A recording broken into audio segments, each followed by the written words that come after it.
Here is another example of confusion regarding the new highway code rules, which is actually causing a danger. I've experienced this myself, I know many of you have experienced it, and I know that Ashley Neal has talked about it on his channel and come up with a solution, which I'm going to briefly describe at the end of this video, and I'll link it in the description below.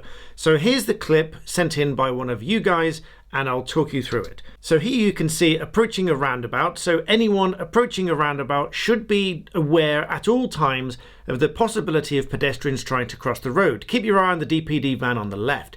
Here you can see a pedestrian trying to cross the road. The blue car sensibly waits, but now you see the DPD driver force his way in front of the vehicle perspective that we are watching.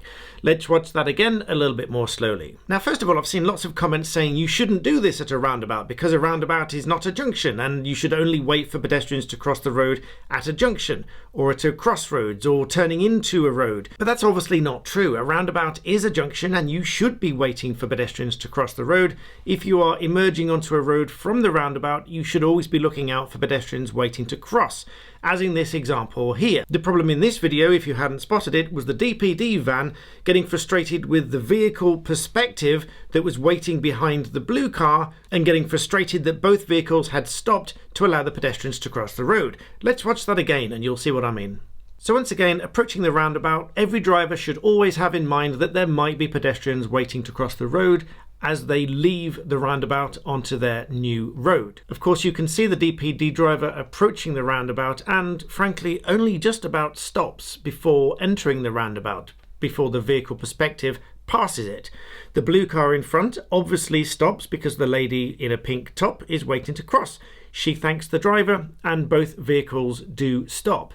However, here you can see the DPD driver emerging from the left-hand side was clearly frustrated that both vehicles had stopped to allow this lady to cross the road and forces his way in front of the vehicle perspective. Now, in the message sent to me along with this video was that the DPD driver actually gestured in frustration at these vehicles for stopping to allow this lady to cross the road. Now, this is what drivers are supposed to do under the new highway code rules. As I originally said, they are going to cause trouble, not because I disagree with the rules as they are, but because not enough people know about them because they were not properly publicized and not everybody knows what these rules are.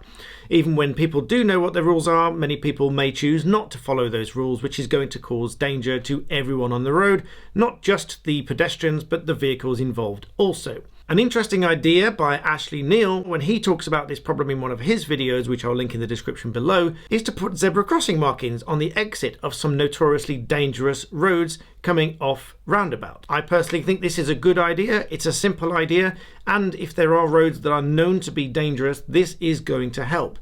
Otherwise, you end up with a position, as many of you have and I have, where the pedestrians are simply confused as to what's going on and whether they're supposed to cross the road, whether the vehicle is supposed to stop, whether the pedestrian is supposed to wait for the vehicles. Ultimately, zebra crossing markers would make this absolutely clear. As Ashley points out, it doesn't have to be the full beacons and lights and everything else unless it's absolutely necessary, but just some indication that this is a place where you should stop and allow the pedestrians to cross.